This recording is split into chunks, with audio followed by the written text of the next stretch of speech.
You can go live, Paushi. Good afternoon. We at Hetero Healthcare welcome you to our PAED program. Internet addiction has become a serious concern for all age groups, but the addiction of children towards these phones is seen as dangerous trend by researchers. A study conducted by Jaipur-based JK Lone Children's Hospital has found that lockdown restrictions from 25th March onwards to reduce the COVID spread had an adverse impact on the physical, mental, and emotional health of the sensitive minds of the children.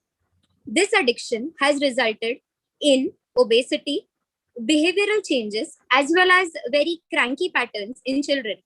Today, 59% of parents believe that kids are addicted to their devices. However, according to new UNICEF report, blanket restrictions on children's internet use to prevent them from taking advantage of critical learning and skill development opportunities. Parents play a key role, including by talking to children about what they do online or doing activities together, has a long impact in the years to come. A pediatrician can create a synergy in child and parent by providing solutions to the problem of internet safety and thereby creating parenting. So, to guide us in parenting, today we have Ms. Manjri Gokhale with us. Ms. Manjri Gokhale is a clinical psychologist with more than 17 years of experience in the field of counseling and psychometric testing. Her experience ranges from parental concerns, behavioral problems in children and adolescents, academic issues, screen obsession, relationship issues, and work-life balance.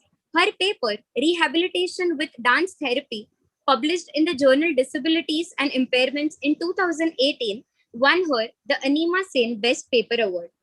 Her latest project pertains to working with children and adolescents who have gadget dependency and developing effective techniques to counter it.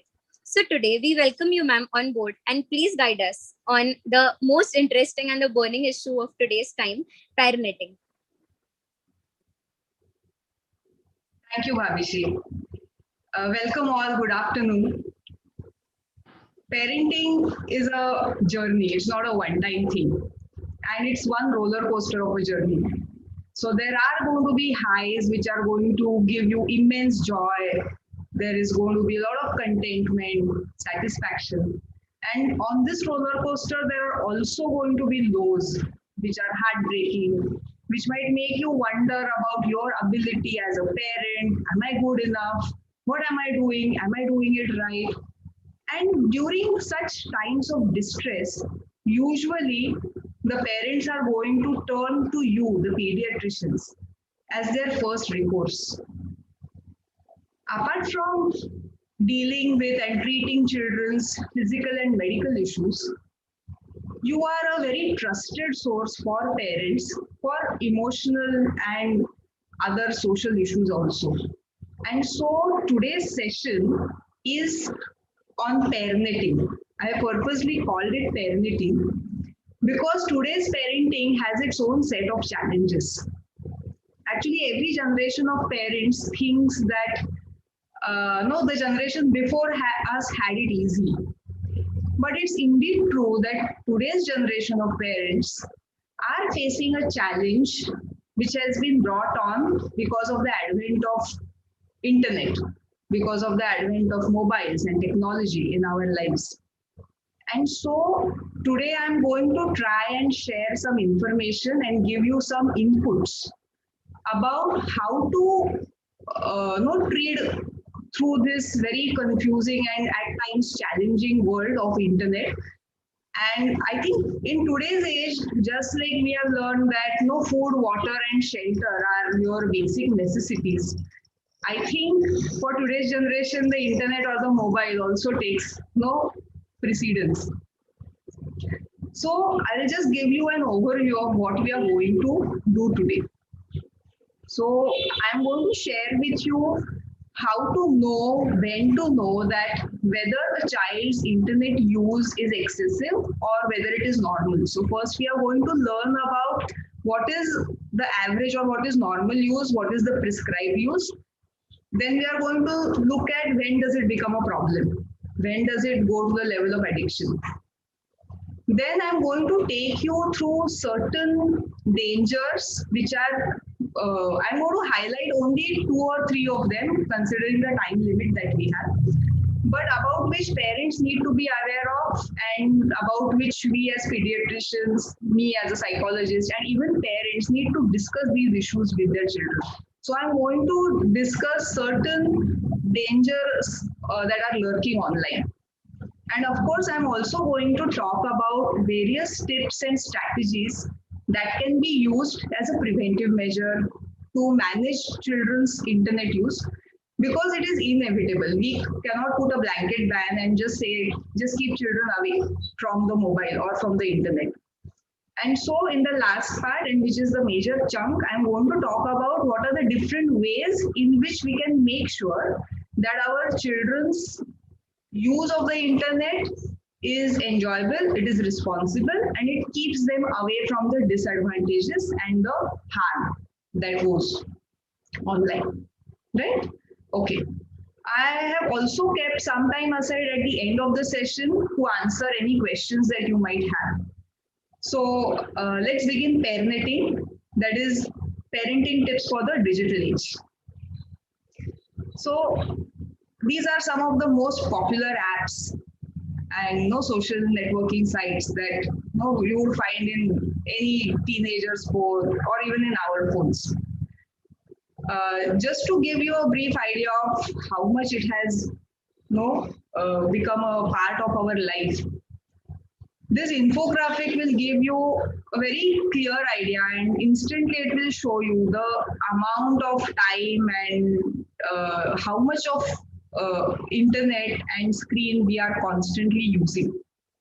In fact, one study had found out that on an average, a person checks his phone every 6.5 minutes. And this was a study which was done in India. The study also found that over 70% of children have access to a mobile phone. And when I say mobile phone, it implies the internet. In fact, I had done a study 2 years ago in which I was trying to find out what are the trends of internet use in adolescent population. So I did this study over a period of 3 years. And the trends that I found they are not alarming, but yes, they are a warning sign, and they are telling us that we need to start acting before this becomes like a huge monster. So what did I find in the research that I did? That, like I told you, it was spread over a period of 3 years. So I was checking what is the level of internet use. So depending on their use, I had categorized children into having normal usage, children with mild addiction, children with moderate addiction, and children with severe internet addiction. Now what I found that and this was done on 594 children in the age group of 14 to 18 years. Now what I found was that in the overall population, 15% of the children were in the category of normal usage. So that means there was a huge chunk of 85% who had excessive internet use, whether it was in mild, moderate, or severe. Of course, the children who were in that severe addiction category was very small, just about 1 to 3%. But there was a big chunk who were in this category of mild addiction. And this population is more vulnerable to eventually go in the higher range. So this is just to give you an idea. And actually, I don't need to spend more time on just saying that how important this topic is. In fact, that is the reason why you all are attending this webinar. So let us first understand that what are the screen time guidelines which have been recommended to us by experts. This is as per their age group. So it is said that up to the age of 1.5 years or 18 months, pediatricians, mental health professionals across the world, they recommend that ideally we should not expose children to any kind of screen or gadget. Now this I know is practically not possible. From the moment a child is born, we start posting selfies, we start taking photos, we start showing them videos and whatnot. Or if not the mobile, at least the television is always on at home. So here I have purposely used the word screen time because a screen could mean a mobile, a tablet, a laptop, a television, TV, anything. So ideally up to 18 months, they say that you should not expose your children to any kind of screen. And now, during the last year of the pandemic, it has been virtually impossible to live without the screens. So what they recommend is that if children as young as a few months old, 1 year old, are going to be exposed to screen, you can limit it to, say, they having a video call with their grandparents or talking to a parent on a video call. For children from 1.5 years to 2 years, they recommend it could be about half an hour to 45 minutes every day, but not more than 1 hour. And this should be under supervision. So the parent should be around, or they should know what the child is watching. Preferably if it is some kind of educational content or something that is quality content. So maybe if you want to teach your baby about colors, introduce them to shapes. Well, it's a given fact, and all of you being pediatrician, I don't need to underline the importance of play, actual real play during this age group. So nothing can replace the value of real play, the value of using their all sense organs, the value of actually touching things, hearing sounds, playing with blocks, pretend play. So that is irreplaceable. However, in today's day and age, up to less than an hour, up to the age of 2. For children in the age group of 2 to 5 years, they say that up to 1 hour every day is fine. And in fact, on weekends, this can even go up to 3 hours. So basically, if they watch a movie over the weekend or some day, 1 or 2 days of the week, that is fine. For older children, 6 to 10 years, 1.5 hours. Now, generally by this time, children are already busy with their school, classes, all these things. So they are anyway left with relatively less time. However, over the last year, when our schooling itself has gone to the virtual platform, here, of course, we have to remember that apart from the school hour, they would be using screen for entertainment and just to get information, keep in touch with friends and family and stuff like that. For older children, it can go up to 2 hours. So 11 onwards, you can go to 2 hours per day. And here children can get a choice as to what do they want to watch, or whether they want to see 2 hours at a stretch, or they can maybe watch half an hour now, 1 hour later. In fact, that is what we always recommend, that take breaks in your screen viewing. Don't do it at a stretch for several hours. Ideally, after half an hour to 45 minutes, just take a break, take your eyes away from the screen, move around, actually take a physical break, and then you can get back to the screen. So these are the guidelines which are ideally prescribed. And of course, we know that it's not practically possible to adhere to them 100%. But yes, we can always aim for this. And when parents come to you as pediatricians, this is what you can prescribe to them. That this is the ideal. This is where we want to reach. Okay. Now, let us try to understand that when does internet use become problematic? Here I have used the letters PIU. PIU stands for problematic internet use. PGU stands for problematic gadget use. So that is the phrase that is generally used. We refrain from using the word internet addiction.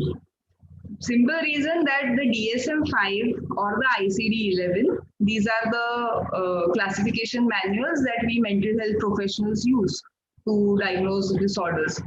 still does not have internet addiction as a diagnosable category. The ICD-11 has gaming disorder as one of the disorders that needs further research. And so I will stick to using the phrase PIU, that is problematic internet use or problematic gadget use. So these are like the red flags. So if this starts happening in a child's life, then it is a time that probably now you need to take some concrete steps to cut back the internet use and possibly even seek professional help. So let us see what are these, what are the signs and symptoms, what are these red flags. So the first one is that slowly the child starts losing track of time online. So she might say that, okay, I just want to check my Insta feed. And no, she would get on to Instagram, and before she knows it, it's already 2 hours have gone. Or someone might start with playing a game because I'm bored with studies, or I want to play with my friends. So he might start playing Among Us or Minecraft, and before you know it, several hours have gone. So that is the first sign that is losing track of time online. As a result, they often have trouble completing tasks on time. Now with children, this usually has to do with homework, their schoolwork, and certain chores that they would be expected to do. At least chores which are related to their taking responsibility for themselves. So maybe packing their bag or keeping their clothes in place or completing their homeworks. So we notice that if a child gets too much dependent on the screen usage increases a lot, then what starts happening is they have trouble completing these tasks which are part of their day-to-day life. Slowly, a child also starts isolating from family and friends. We often see, and there have been numerous studies that tell us that the number of friends you have, or even if you have tons of friends on the virtual world, that does not impair your social skills. And there are also studies which tell us that how it has an impact on your socialization, on your communication. So if you actually go to look at research material, you are going to find that there are voices on both the sides. What we have to ensure that virtual friends or your presence online does not come at the cost of real world friendships, interactions in the real world with family, with friends.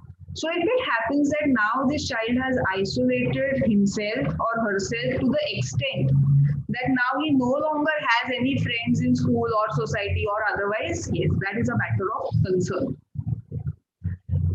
Sometimes children also realize that what I'm doing is wrong or it's not exactly right.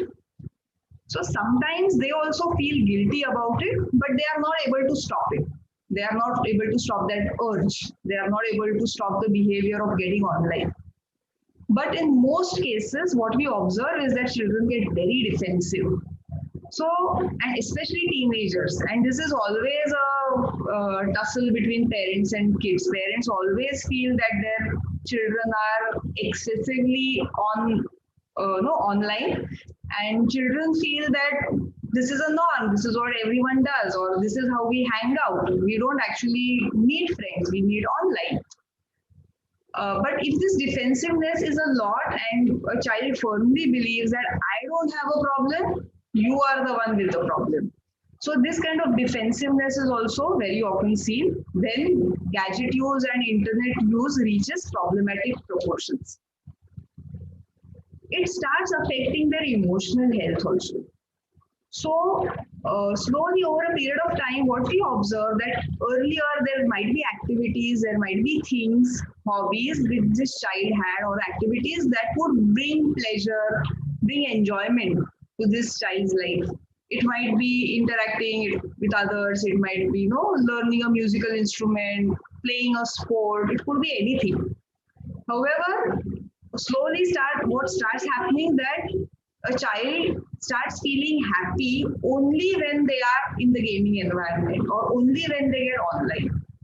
So we have to make sure that it does not reach this level that your sense of feeling good, your sense of happiness is completely dependent on the virtual platform. Very often, they start withdrawing from daily activities.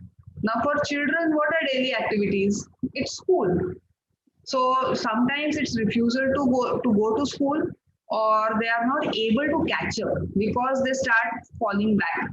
And generally, when their grades start falling, that is when an alarm bell rings for the parents. That is when they usually get their child to us कि fail हो गया इसमें, yeah, till last year no he was doing fine, but over the last year his grades are just slipping. So generally it starts impairing their social and occupational functioning. Now, for a child, his occupational functioning is the school and their progress in the academic area. And of course, there are a lot of physical symptoms. So, and you are the ones who would be treating their physical symptoms. So it might be, dry eyes, itching in the eyes, problems with sight, problems with posture, or their neck is hurting, or they are having carpal tunnel syndrome. So you start seeing a lot of physical symptoms also, because when a child is spending hours on end glued to the gadget, then it is bound to have certain ramifications in their physical realm also. So these are some of the red flags. These are the signs that you should be aware of, that parents should be aware of. And if these start happening, that is the time when probably you need to seek professional help. Now I know that not every child is going to reach this level. There are a lot of things that can be done before a child reaches this level. So we just saw that what is the prescribed or what is the ideal usage guidelines. We also saw that what do we term as problematic internet use. Now I'm going to take you to another area. This is the second part of my presentation, where I'm going to talk about what are the different dangers which are lurking online. Now, these are things which have to be discussed between parents and children. Sometimes parents are not comfortable, they might not have the time, or they might just not be aware that these things do exist, or it is important to discuss these things. Or parents might think that my child would not get into trouble, or I know what my child is doing online, so he or she is safe. However, no child is safe online, and we need to make them aware that such things exist, so that in case they ever get into trouble, they know that help is at hand. What happens very often is that if children get into trouble online, they try to hide it. Sometimes they don't know who to turn to, because they fear that my parents will scold me, they will limit my access to the phone. There is a lot of fear of shame, ridicule, all these things. And so for the longest amount of time, we have seen that children try to keep it a secret. And for months on end, we have seen children are being tormented because of something like cyberbullying. So cyberbullying is bullying that takes place using the internet. Now, we all are aware, most of us have been through bullying experiences during our school days, during our college days. However, what was different is that in those days, the bullying would maybe get over after you came back from school. It would be restricted to the school corridors or the playground. And once you are home, you are away from that experience. So you get time to recuperate. Now what happens with cyberbullying is that it is quite possible that the bullies are the children that the child knows in school or in the society. And this is something which never stops, because virtually you have this hyper connectivity. 24/7 you are connected to other people. And it need not be restricted to just a group of 7-8 children. It can just spread like anything. So cyberbullying includes things such as threatening someone, embarrassing someone. It might mean very mean text messages, emails, which are circulated just to humiliate a child, just to embarrass someone. Rumors might be posted on social networking sites. False emails might be sent. Embarrassing pictures, which the child might have shared, thinking that this is very personal or this is between us or it is just within a group of friends. But you never know when anything is posted online, it stays online and it can be used against you.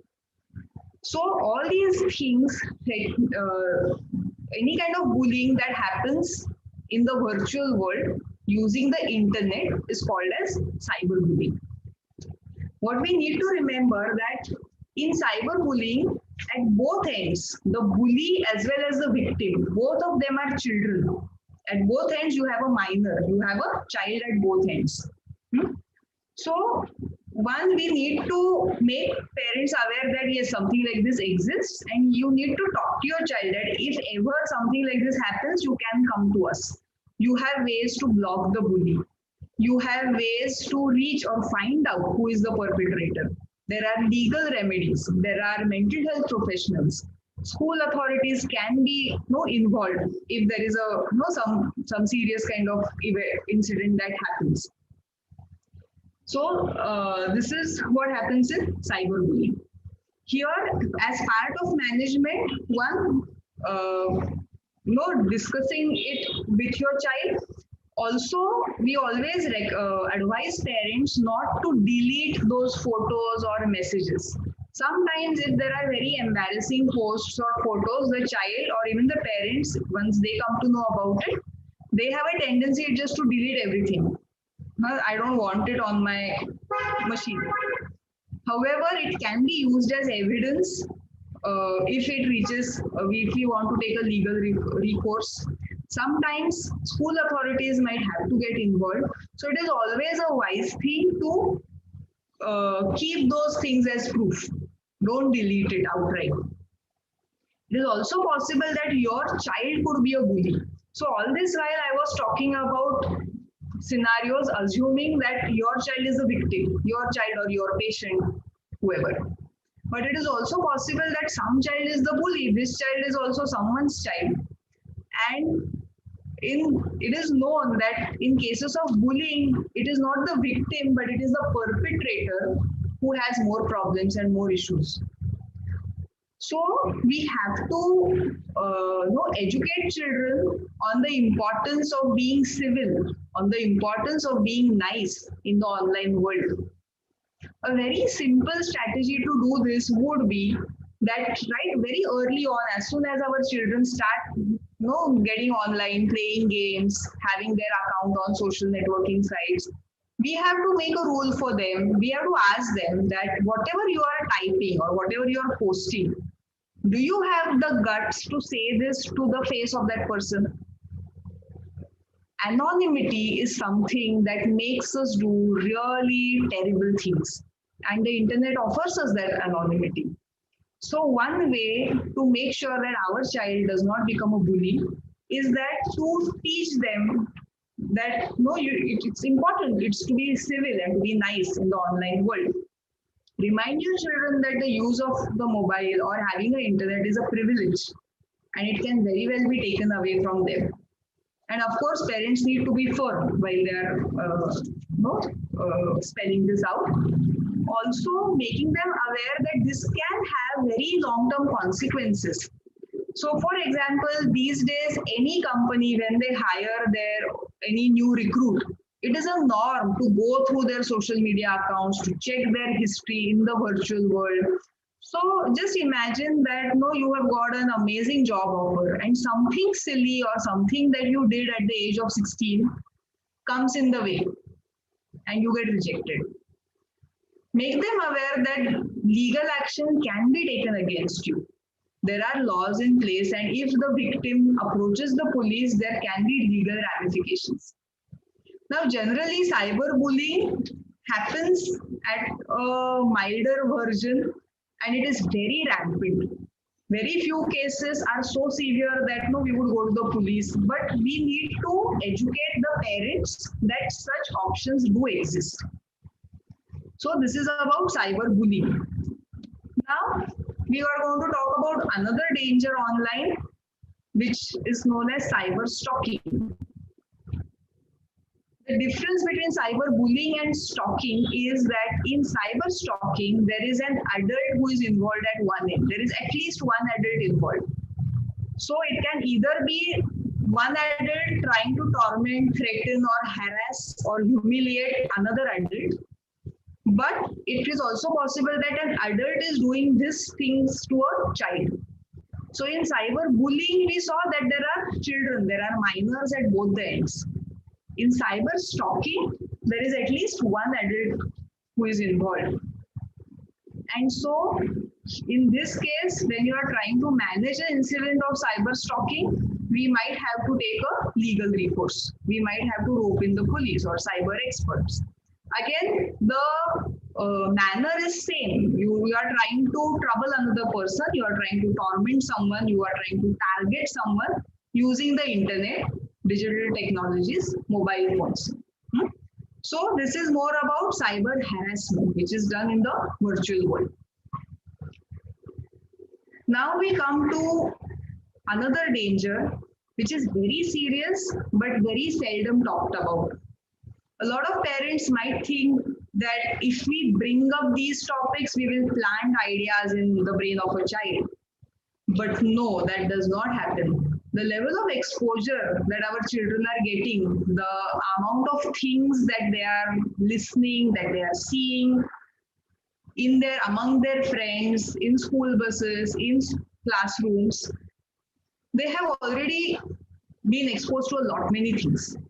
So in fact, if you try to have a dialogue with them about these kind of things, at least they will get it from an authentic source. So it is always good if parents bring up these topics, discuss about these things with their children, rather than children hearing these things in bits and parts from unauthentic sources, creating their own ideas about what these things are, or even worse, becoming a victim of such a thing. So I'm talking about online grooming. Online grooming is where an adult tries to strike a relationship with a child, with a minor. And the only purpose of this is to sexually abuse them later. Now, these perpetrators, these online predators, have their ultimate goal is to sexually abuse the child. It can happen in two ways. Either it would be an online sexual abuse, or many of them try to have a physical meetup.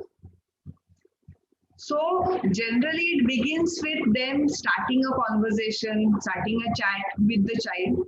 Now remember that actually any game or any website which is popular with children in the age group, in the of say 5 to 10, 10 to 15, we have to assume that this is a place where all these predators are going to be prowling and they are going to try and catch hold of children, right?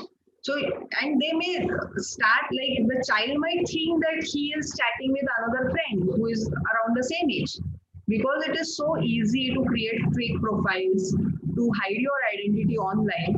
A lot of times they start as friends, they will ask about the child, they will try to know the personal details, they will establish trust with the child. Then slowly they will start getting information. Is the child alone at home? What are the times? What is his or her schedule? They might start sending gifts to this child. So this is typically how cyber grooming happens. And then they would coerce the child either into sharing sexual images with this person or recording a sexual activity on a web camera. And later they are going to use this to threaten the child. And sometimes they also try to physically meet up with a child. Now, how can I detect if my child might be a victim of online grooming? So typical signs and symptoms that are seen is that your child suddenly becomes very secretive. They might stop telling you things. They might suddenly, always take the mobile to the bathroom or shut the door. So suddenly there is this whole secrecy which you start observing.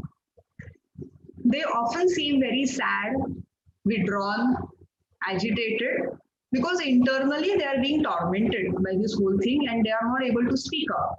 So they seem very sad, they might seem very troubled, but they are not willing to say what is troubling them. They do not share that. They seem very distracted, they seem very preoccupied, and it might almost seem like they are being controlled. They are like puppets who are being controlled. So they are not able to switch off from their phone. They are not able to switch off from social media sites. They might have sudden mood swings. So these are some of the signs that, so it is not necessary that every child who shows any of these signs is a victim of online grooming. But we need to raise our antennas. If we start seeing any of these signs and symptoms, it is possible that maybe my child is having trouble in the online world and he could be a victim of online grooming. So it is very important to make children aware that such things exist. There are going to be people like this. There are going to be random people who might send you friend requests, who would want to start chatting with you. And then that chat from very harmless things might start going to more personal things. So online grooming is another danger. These predators are always lurking on websites which are very popular with small children. If anyone is interested, I had seen a very good short film which is on this topic of online grooming. It is a Malayalam film. It's a short film about 5 to 7 minutes long, and it's called Online Predators. That's the name of the film. I think it's very easily available on YouTube. So you can check it out. And they have shown very nicely how does the grooming happen and what happens to this teenage girl. So Online Predators is a film that you can check out if you want to understand more about online grooming. Okay. So I have highlighted these three main issues. There are of course other things like selfie-itis, there is something as nomophobia. So these things also exist and we have a lot of information about that available online. Here I have tried to highlight the ones which are more severe, which can take a more serious turn. And so we, US pediatricians might want to have a dialogue with the parents who come to you or even with the children who approach you. Okay. So from here, I'm going to now the next part. That what are the preventive and safety measures? So we want to nip it in the bud. We don't want a child to become a victim of these things. We don't want our child to become addicted or become so dependent on the gadget that now things are completely going downhill. So these are some of the preventive and safety measures which are very easy to implement, which can be done in every home and household. Okay. Now the first one of these is, and this is some one point, treating the risk factors where you as pediatricians have a very important role to play.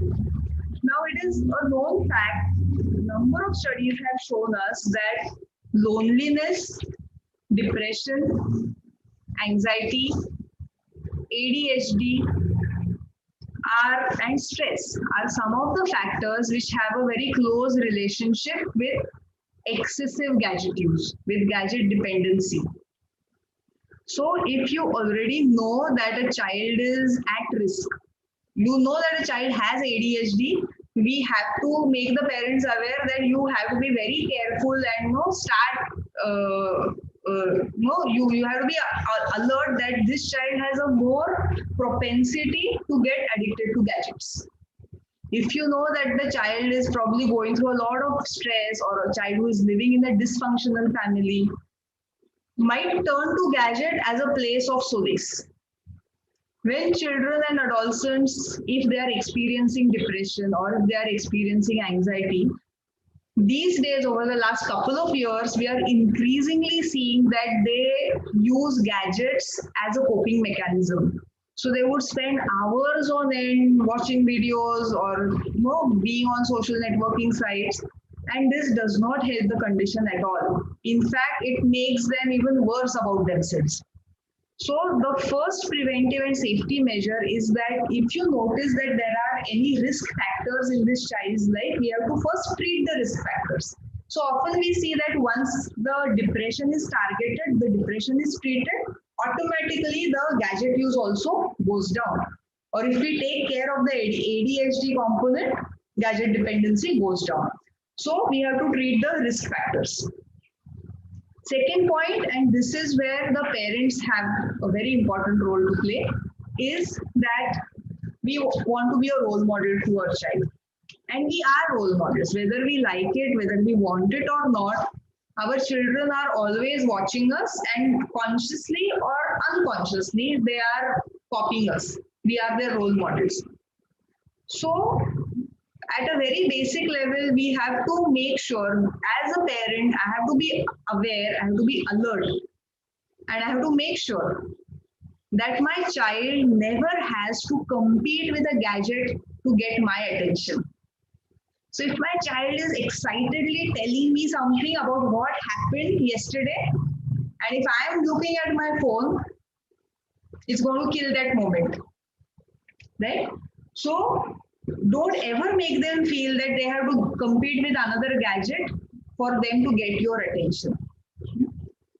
It is always advisable to turn off your phones or turn off your machines at least sometime, maybe after your work day is over, after the child is back from school.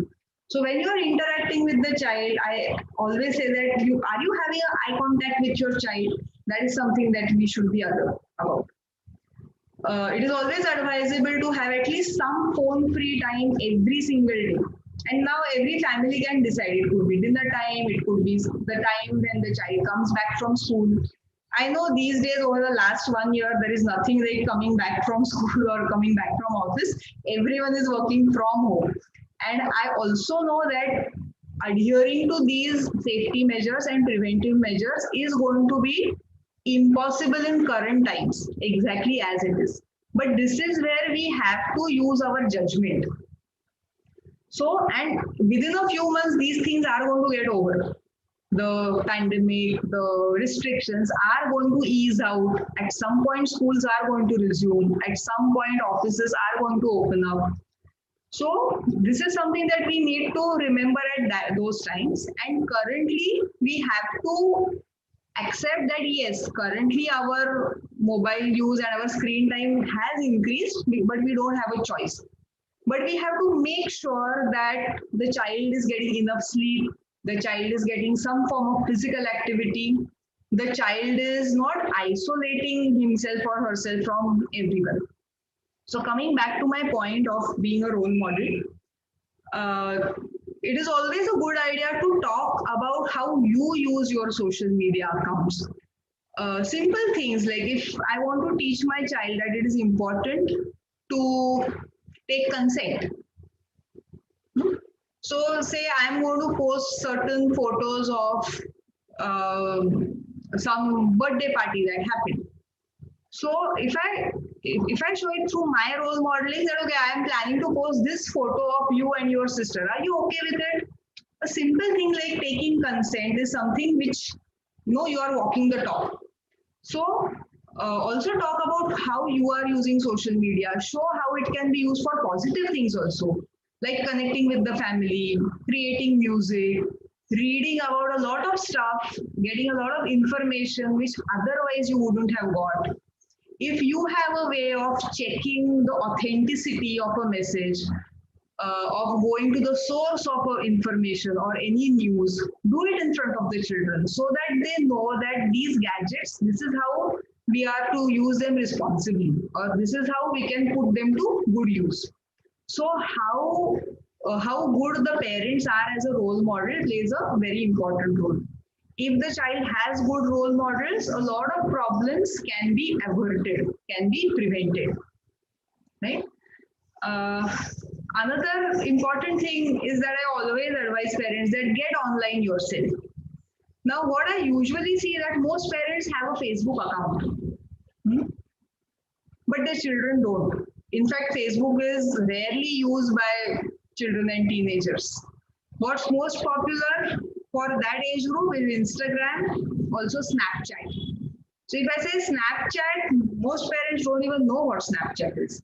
Or if I'm talking about, so they will say that he keeps playing games. But if I ask them, okay, what are the games that he or she plays? Many of them have no clue. So simple things like, why do I say get yourself online? Just so that we can talk to children in their own lingo and in their own terms. So for example, when PUBG was a rage and it was still legal, so there was this, PUBG has this phrase that winner gets chicken dinner. Now when I read this for the first time, this sentence did not make any sense to me. And then I realized that this is the phrase that is used in PUBG. So when I'm talking to my clients, if I have a 15-year-old sitting in front of me, and if I talk to him, if the child also knows that, okay, she knows the type of games I play, or she knows what it means to reach that level. So it is a good idea just to know what are the games that they play, which are the social networking sites on which they have an account on. Some children might friend you on this, some children might not want to friend you on Instagram or Facebook. That is a choice that a child will have at an older age, maybe if the child is 16, 17. For younger children, of course, you parents have to mandate that I have to know who are your friends, who is in your friend list. I want to be one of your virtual friends. So it's always a good idea to get online yourself as parents. Then we come to the fourth point, which is limit setting. And this is where all of us struggle. Not just parents, even I struggle with my own kids when it comes to limit setting. But we have to remember that the earlier it begins, the better it is. Many times, parents come to us mental health professionals when the problem has already gotten out of hand. And then we realize that in many cases, there was absolutely no limit setting earlier on. So you can start limit setting as early as from the moment the child starts using phones, TV or gadgets and so you can set limit on the amount of time they are watching a screen. You can set limits on what kind of websites, what kind of games are they going to play. Limit setting on certain no phone zones, for example. So maybe you decide that no one is going to carry a mobile inside the bathroom or the dining area, or at least say 3 times in a week we are going to have a meal, a dinner or a lunch when no one is going to be carrying their phones. And this is where role modeling comes in handy. So if everyone in the family agrees to these kind of rules, then it doesn't become a burden, or the child doesn't feel that why is it that there is a different rule for me and there is a different rule for mama or daddy, right? So limit setting is something that has to begin very early.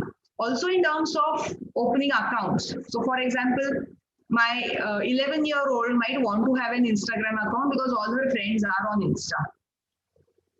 But I need to know that 13 is the age limit for Instagram account. I also know that it's very easy to get past that thing. You just put a fake birth year. However, if I am role modeling that it's okay to break rules, then what kind of an example am I setting in front of my children? So, and every family has different rules. So you cannot say that 1, 2, 3, this is something that everyone has to follow. That is something that each family has to set their own rules. I have a slide which has a gaming contract. I'm just going to share that slide with you. So limit setting can also include something like signing the dotted line.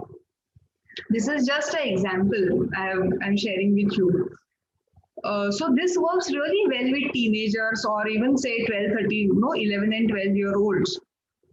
So this is something, so you have this kind of a contract, and it gives it a lot of seriousness. And the things that you are going to put in this contract is something that has to be discussed with your child. It is something, it's almost like you are having discussions and you are deciding what are the terms and conditions. I also have a sample of what can be a social media contract. So it can have things like, no, your parents are going to know your password. The parents are going to set the privacy settings. They might have parental control apps on the accounts. Or it might have something like that. I will ask my parents before posting any kind of personal information online. Right?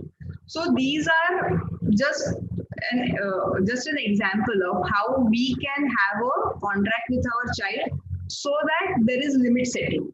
And you can revisit such a contract, say, after every 3 months, after every 4 months. You can decide what are the terms and conditions that you want to have in this contract. The reason these kind of contracts is useful is because then it prevents a lot of bickering and fighting. It's like you have already set the limits, you have set the terms beforehand. So before my child starts gaming online, or before my child has a Insta account or a Snapchat, before that, if I have these kind of things in place, it helps me a lot. Okay. Now I'm going to discuss another important term, which is called as cyber civics. And this is something which is relatively new. So we all know that we have learned civics, and we know that it teaches us rules, do's and don'ts about living in a civil society. So you have rights, you have duties. So cyber civics is about making sure that you use the internet responsibly, that in the virtual world you abide by certain rules and regulations. And cyber civics is something that pediatricians can talk to their patients, that teachers can teach students, parents can teach students. And of course, when parents and children come to us, mental health professionals, we always give them information on cyber civics.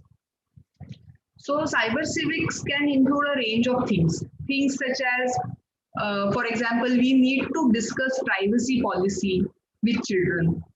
We need to tell them that it's important to log out every time. A lot of times on laptops or tablets which are at home, say you check your Google, you check your Facebook, you check your Gmail, and then we just switch off the window. Because we know ye ghar ka tablet hai, no one else is going to use it, and that becomes a habit. But we need to teach children that every time you sign in into an account, you also need to log out, because someone else might then use your account in a not very good way. So show them how to set the settings. So who can see your images, who can see your account, is it a public account or is it a private account? So say for example, if I am going to conduct a webinar on parenting, I would want that post to become public because I want maximum people to see it. But if I'm posting family photos, I want that to be on an account which is private, where only my friends and my family can do it. So you have all these settings about who can see this. Teach them about disappearing messages. Teach them that at any point, if you get uncomfortable, you can block that person. If there are very mean and hateful messages that are sent to you on social networking sites, every site has its own policies, so you can report it. So for example, Facebook has this policy that if 16 people report a complaint about any post or any person, then that person has to know that person is blocked. A few months ago, we saw that even Donald Trump's account was, he was not allowed to use Twitter. right? So we have to make children aware that all these things exist and it is in our control. We can decide how much information is being shared in the outside world. You also need to make them aware of things such as I mentioned about online grooming. So we need to make them aware that whatever you see or whatever you interact in the virtual world need not be real. People can, put up a fake identity. We need to teach them that while when you start gaming, you should avoid chatting with strangers, because a lot of these online games have a messaging service also where you can discuss things with people who are playing. So at a younger age, it is always advisable to play with other children that are known to you. Refrain from playing with unknown players. As children become older, if you have already taught them about these things, they will be in a position to have that judgment and make a decision. Discuss rules about image sharing, discuss rules about consent. There is something called as parental control apps. So these parental control apps enable you to, you can set, say for example, time limit, how much time my child is going to be online. YouTube has a version for children also, which is called YouTube Kids. So for my 7-year-old, for example, I can have YouTube Kids, and then I will be assured that there won't be any content which is inappropriate. The ads which my child sees, or whatever videos, only the videos which are safe for my child will be found on YouTube Kids. So using browsers or using apps which are meant for children, which are safe for children, that is something that would come under cyber civics. By using parental control apps, you can also restrict which websites your child can visit. Now we need to remember that if we are going to use parental control apps, it is not the same as policing. You have to take your child into confidence. You have to tell your child that this is something that I'm going to do for your own safety until you reach a certain age, or till we are assured that you use the internet responsibly. So we don't want to do it without letting the child know. This is something which has to be discussed. The child has to be told that we are going to install a parental control app. You have to teach children that they should never give away personal information to strangers. It would be their name, their address, their GPS location, the name of their school. In fact, we want to encourage them that even if you are posting photos, make sure that it doesn't give away which school you go to or where do you live, because you never know who is lurking there. We have to train them and teach them to think before they post anything online, because your digital footprint is something which stays forever. So anything that goes online stays online. This is a mantra that we have to teach our children at a very early age.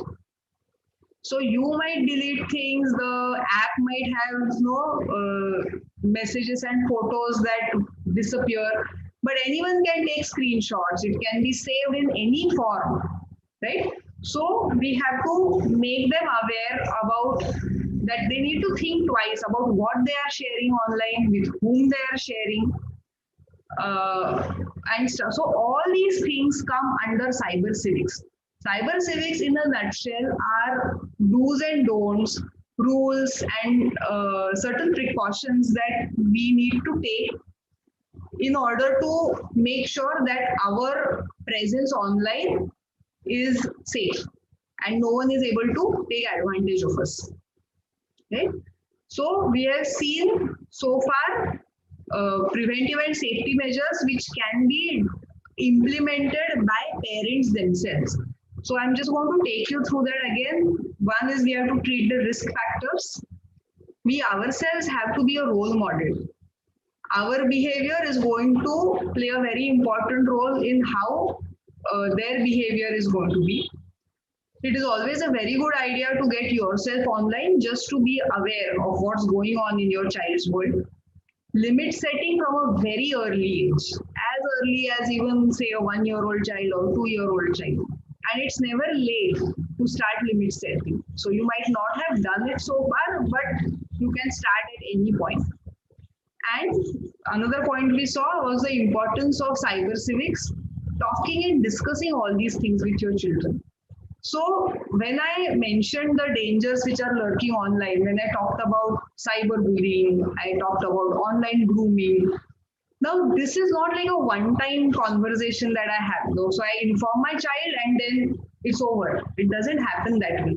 This is something that we have to keep discussing, keep chatting. If you read something in the newspapers, you have to bring it up for discussion. So the more open you are with your children about whatever happens in the virtual world, the more informed they will be. Children are anyways going to get a lot of information. Even stuff like porn, this is something which typically parents would shy away from discussing.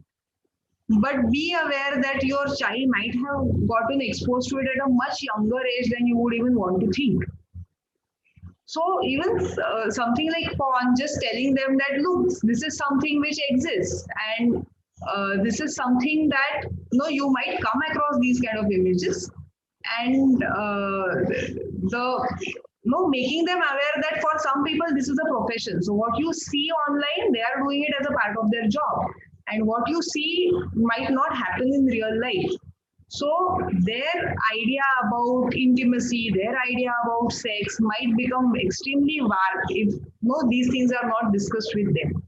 So timely and repetitive discussions about various matters, also about things where you can how the internet was used for a very good cause, very noble cause. In the current pandemic times, Twitter and all these social networking sites have come to the rescue of so many people to get connected to a doctor, to find a bed. So it's always a good idea to show them the positive side also and make them aware of the negative side. The last point in the safety and preventive measures is about seeking professional help. So this professional help can mean seeing a doctor, a pediatrician. It could mean seeing a counselor like me. It could mean going to a psychiatrist if there are any comorbid conditions. So if a child already has a learning disorder, if a child has ADHD, if a child has anxiety, has been through a traumatic experience, it is always a good idea to visit a psychiatrist or a psychologist, start the treatment. I have included certain referrals, certain sources where you can refer them for professional help. So if you realize that this is a problem that now as a pediatrician I have handled it at my level, but I think I need to refer it to someone else. And I'm sure in your cities and your towns, there would be other organizations which are working in a similar space. I've just put up a few which I know of. So there is this NGO which works in the space of cyber safety. It is called Responsible Netism. So they basically work in the area of cyber safety. So they will be able to connect you with other people, say lawyers, police, mental health professionals, if there is any need for these kind of resources. NGOs that work in the field of child sexual abuse are Sneha, Arpan, Aram, and if you just search these names, you will easily get their contact details. I myself work with Institute for Psychological Health, which we are an NGO in the field of mental health. So we have a huge team of psychiatrists, counselors, behavioral pediatricians, speech therapists, occupational therapists. So any service which is related to mental health can be, we have professionals working with IPH in this. Bhavishi, when she introduced me, she mentioned about my latest project where I'm working in the field of internet safety.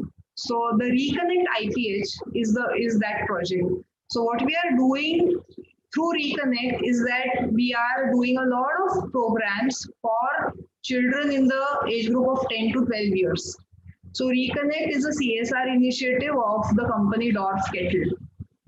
And with their financial support, we are running this project for more than a year now, in which we are targeting children in the age group of 11 to 10 to 12 years to make sure that they are using the internet safely and responsibly. So in this, we are conducting training programs for students, for teachers and their parents. So we have this holistic approach where we are not only talking to children, but we are talking to parents, teachers, we are approaching the schools, and through the schools, we are targeting all these three stakeholders. So that's about Reconnect. You can visit our Insta and Facebook page, and we keep sharing tips and guidelines about safe and responsible internet use. So that is one resource that you can always give to your patients. And of course, the cyber cell of the police, the child helpline. So if there is a need for any kind of legal intervention, these are some of the referrals that I have put up for you. Okay. At this point, I'm just going to stop sharing the presentation. Yeah. So now let's just summarize what all we saw in the last hour, more than an hour. So first we because internet has become such an integral part of our lives, we have to deal with the challenges that come with that. There are pros and there are cons. So we started with seeing what is expected to be the normal use and ideal use. Then we saw when does it become excessive and when does it start falling into the category of screen obsession or gadget dependency. Then we briefly touched upon some of the dangers which are lurking online in the form of cyberbullying, in the form of cyber stalking, or in the form of online grooming. And then I also discussed with you various safety measures, various tips on how can we ensure that parents as well as children do not have to see the ugly face of the internet. We can avert a lot of unnecessary and unfortunate events. So I can already see that there are certain questions which are put up to me. So I think I will start addressing them. I have one question from Abhaya Kumar Pal, which says is parenting increasing due to nuclear family. Yeah. So see, the thing is our social fabric is changing. So I wouldn't say nuclear family is solely responsible, but yes, it is a factor. What would happen that with the joint family system, there would be more help for simple things like childcare. So even if the parents are not available, there would be an uncle, aunt, granny, kaka, masi, a lot of people. Now with nuclear families and size of families shrinking, we are, as parents, we are increasingly depending on gadgets as babysitters, as nannies, as a way to pacify our child. As a way, so for example, if I have a meeting or if I'm working from home and I want to give quality time to my child, but I just don't have that much time. So I give a gadget and I'm ensured that I have peace for 2 hours or whatever. So it is true that with the advent of nuclear families, our resources are getting pulled. And that is why we are using these gadgets as our friend. So as a nanny, as a way to distract children, as a way to keep them occupied. Right? So I would say, but if parents are well informed and if they know where to draw the line, I would not say that only because it's a nuclear family, it would mean that a child would get gadget dependency. I wouldn't go into that. Okay, Dr. Arjuna is asking me how to identify if your child is facing cyber bullying. Yeah, because kids tend to be secretive most of the time. Yeah, any behavioral patterns to look out for? Yeah, so like I mentioned about the for online grooming, similarly, you would generally find that the child seems very distraught, the child seems very disturbed, but the child is not willing to tell you. So that is one of the signs. Refusal to attend school, refusal to go to school, in current times attend online school, refusal to go to play with friends, that can be another sign. So these are the two main signs to look out for. And at such times, it is important to gain the child's confidence. So you have to see the child fears that something, whatever, the bully is threatening me with something that is too shameful. And if my parents to come to know about it, I'm dead. So the parents have to give that sense of trust to the child that no matter how horrible it is, we are going to stand behind you. And we will sort out later, but at the moment, we are there with you. So that is how we can detect if cyberbullying is happening.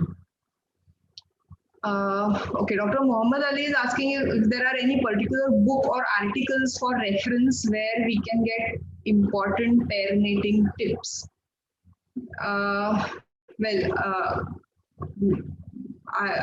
Sorry to say, but I haven't come across. I can't give you a definitive book. I do have a reference for a book which is on internet addiction and management, but that is something which is more for professionals. So if you as a pediatrician wants to read it, that is something that I can maybe share with you through Hetero Pharma if we can have that kind of a link. But otherwise, offhand, I cannot think of any book. But there are a lot of articles which are available, and what I mentioned about the Reconnect project. So if you visit the Reconnect website, every week we are putting up tips and strategies to deal with parenting in the digital age. So you can always try and check out the Reconnect page. Dr. Das is asking me that my kid is 4 years old, and being a doctor, it is difficult to control the screen time. As every kid of his age has a gadget for online games, something or the other. How would you tackle this? It is true that in most of the affluent homes, it is almost one gadget per family member. So you have a couple of laptops, you have a tablet, you have a TV, you might have more than one TV. And now with smart TVs, everything is connected. So, and when a child sees that other children of his age group are playing these games. So say, for example, I might tell my child that, no, I'm not going to let you download this game because it has an age limit of 16 and you are just 12, right? You are talking about a child who is 4 years old, who is really young, and he is not in a position to understand these things. So I think over here, slowly limit setting is the one way in which this problem can be tackled. And it has to be done gradually. So if my child is using the screen for 4 hours, from 4 hours, I cannot directly come to 2 hours, or I cannot come down to 1 hour in a snap. It has to be done gradually. So from 4 hours, I can come, reduce it by half an hour, reduce it by 20 minutes. One strategy that works with, especially with children as young as this, is that a lot of the characters which they see in their games or on cartoon channels, say something like Peppa Pig, something like Doraemon, something like Chota Bheem, or it is possible even characters from the games that are very popular. We have a lot of licensed books. We have books which are about the same characters, we have games, we have figurines about the same characters. So maybe you can try something like that, that whatever are his favorite characters, try to disengage the child from the screen to something else. And then maybe you can start limit setting. So I hope I have answered your queries. And thank you for being a patient audience. Thank you for attending in these large numbers. And it was a very good opportunity for me also to come in contact with all you esteemed pediatricians. So thank you, Hetero Pharma, for giving me this opportunity. Thank you so much, Miss Manjari. It was indeed a very insightful session and pleasure to have you here. You actually touched upon various minutest details about parenting and how parents can actually set limit on their children's digital time, as well as they should not hesitate if the kid is willing to seek professional help if it helps them. So thank you so much once again, doctor. It was pleasure having you on board. Thank you so much. You're welcome. Thank you.